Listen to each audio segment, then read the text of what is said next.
वो कार ही क्या जिसमें कोई हिस्ट्री ना हो, और हिस्ट्री भी वैसी जिसमें हिटलर जैसे किरदार हो और वर्ल्ड वार का जमाना हो। सिर्फ एक कार से शुरुआत कर दुनिया की सबसे बड़ी कंपनी बनने तक का सफर तय किया हो, और वो भी उस परिस्थिति में जब हिटलर के जाने के बाद ये पूरी तरह से बर्बाद हो चुकी थी।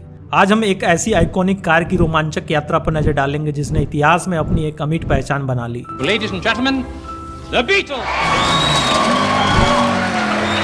नाजी जर्मनी में इसे विवादित शुरुआत से लेकर पॉप कल्चर का आइकॉन बनने तक। तो दोस्तों सीट बेल्ट बांध लीजिए और चलिए इस रोमांचक सफर की शुरुआत करते हैं। वॉक्सवैगन बीटल की कहानी 1930s में शुरू होती है, जब जर्मनी में पॉलिटिकल और सोशल डिस्ट्रप्शन का दौर था। एडोल्फ हिटलर जो हाल ही में सत्ता में आए थे, उन्होंने एक पीपल्स कार की कल्पना की, एक अफोर्डेबल व्हीकल जो एक परिवार को 100 किलोमीटर पर आवर की स्पीड से ले जा सके। यह एक बोल्ड विजन था एक ऐसे देश के लिए जहां कार ओनरशिप एक लग्जरी थी जो बहुत कम लोग अफोर्ड कर सकते थे। 1933 में हिटलर ने फर्डिनांड पॉर्श, एक रिनाउंड ऑटोमोटिव इंजीनियर से मुलाकात की। पॉर्श को इस वॉक्सवैगन के डिजाइन करने की जिम्मेदारी सौंपी गई, जिसका अर्थ होता है पीपल्स कार। एक मकसद था कि एक ऐसी कार बनाना जो सिंपल, रोबस्ट और सस्ती हो। 1938 तक प्रोटोटाइप तैयार था और इस कार को आधिकारिक रूप से क्राफ्टेड फेउदा वैगन नाम दिया गया। इसका मतलब होता है स्ट्रेंथ थ्रू जॉय कार। हालांकि जल्द ही इसे वॉक्सवैगन बीटल के नाम से जाना जाने लगा। लेकिन ये सिर्फ कार नहीं थी, ये नाजी प्रोपेगेंडा का सिंबल थी। इस कार की फैक्ट्री जिसे कुफ द इफगन नामक टाउन में बनाया गया था, जिसे अब उल्सबर्ग के नाम से जाना जाता है, लाखों बीटल्स का उत्पादन करने के लिए बनाई गई थी। हालांकि वर्ल्ड वार 2 के आउटब्रेक के साथ प्रोडक्शन मिलिट्री व्हीकल पर शिफ्ट हो गया और बीटल की कहानी होल्ड पर चली गई। युद्ध के बाद जर्मनी तबाह हो चुका था और वॉक्सवैगन फैक्ट्री का भविष्य अंधकार में चला गया था। यहाँ आता है British army officer major Ivan Hist, जिसकी विजन और डिटर्मिनेशन ने बीटल को बचाया। हिस्ट ने फैक्ट्री की पोटेंशियल को पहचाना और बीटल को जर्मनी इकोनॉमी को फिर से बनाने के एक साधन के रूप में देखा। हिस्ट के गाइडेंस में फैक्ट्री ने प्रोडक्शन फिर से शुरू किया और 1946 तक वॉक्सवैगन हर महीने 1000 कार्स का प्रोडक्शन करता रहा। यह बीटल के राख से उठने की पहली शुरुआत थी। यह कार अपने डिस्टिंक्टिव राउंड शेप और rear mounted air cooled engine के साथ पब्लिक की इमेजिनेशन को कैप्चर करने लगी थी। यह रिलायबल, इकोनॉमिकल और रोड पर किसी भी अन्य कार से बिल्कुल अलग थी। 1949 तक बीटल का एक्सपोर्ट शुरू हो गया, पहले नीदरलैंड्स और फिर यूनाइटेड स्टेट्स में। कार की क्विकरी डिजाइन और अफोर्डेबिलिटी ने इसे हिट बना दिया, खासकर यंग जनरेशन के बीच। यहीं से बीटल ने एक कल्चरल आइकॉन के रूप में अपनी पहचान बनाने की शुरुआत की। 1960s का दशक बीटल के लिए ट्रांसफॉर्मेटिव साबित हुआ। यह काउंटर कल्चरल मूवमेंट का एक सिंबल बन गया, हिप्पीज और युवाओं द्वारा अपनाया गया, जिन्होंने इसे इरा के कन्फॉर्मिटी के खिलाफ एक स्टेटमेंट के रूप में देखा।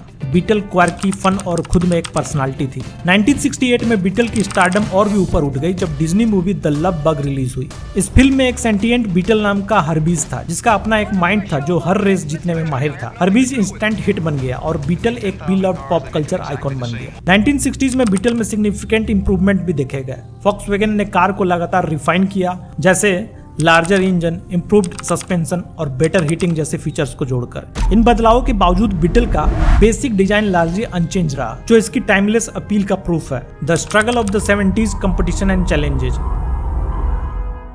हालांकि 1970s में नए चैलेंजेस आए, ऑटोमोटिव इंडस्ट्री बदल रही थी और बीटल को अधिक modern front wheel drive car से कड़ी कंपटीशन का सामना करना पड़ा। सेल्स कम होने लगी और लोग सोचने लगे शायद बीटल के दिन अब खत्म होने वाले हैं। लेकिन बीटल आसानी से फेड होने के लिए तैयार नहीं थी।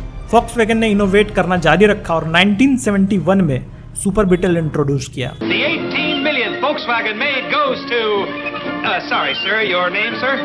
इस मॉडल में लार्जर फ्रंट ट्रंक और इम्प्रूव्ड सस्पेंशन जैसी सुविधाएं थी, जो इसे अधिक प्रैक्टिकल और कंफर्टेबल बनाती थी।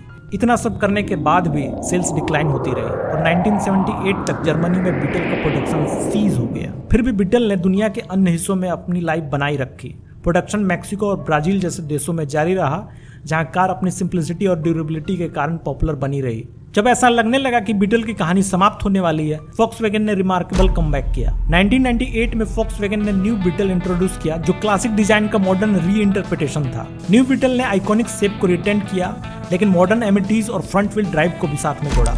न्यू बीटल इंस्टेंट हिट बन गया। यह नॉस्टैल्जिक बायर्स के साथ साथ यंग जनरेशन के कस्टमर को भी अपील किया, जो इसकी रेट्रो चार्म को अप्रिशिएट करते थे। कार की यूनिक डिजाइन और वाइब्रेंट कलर ऑप्शन ने इसे मार्केट में स्टैंड आउट बना दिया, जो ब्लांड सेडान और एक्सयूवीज में भरी हुई थी।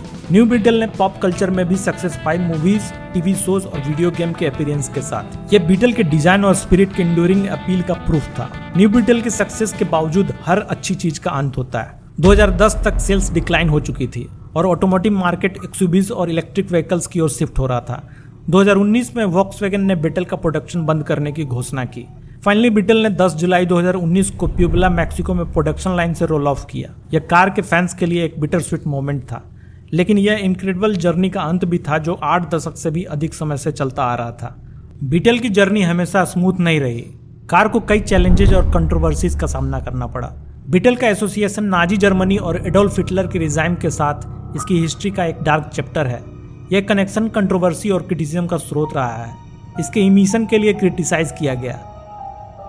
बीटल का प्रोडक्शन समाप्त हो गया, लेकिन उसकी लेगेसी आज भी जिंदा है। जैसे हम फ्यूचर की ओर देखते हैं, बीटल की स्टोरी इनोवेशन, फ्लेक्सिबिलिटी और एक इंड्यूरिंग अपील की याद दिलाती है, जो सिर्फ ट्रांसपोर्टेशन का मोड बनने से कहीं अधिक बन गई। तो दोस्तों, ये थी वॉक्सवैगन बीटल की इनक्रेडिबल जर्नी। बीटल की हिस्ट्री का कौन सा हिस्सा आपको सबसे ज्यादा सरप्राइज किया, हमें कमेंट में बताएं। अगले समय तक अपने इंजन रनिंग रखें और क्यूरियस बने रहें। मिलते हैं नेक्स्ट वीडियो में। तब तक के लिए गाड़ी आराम से चलाएं, सीट बेल्ट जरूर लगाएं।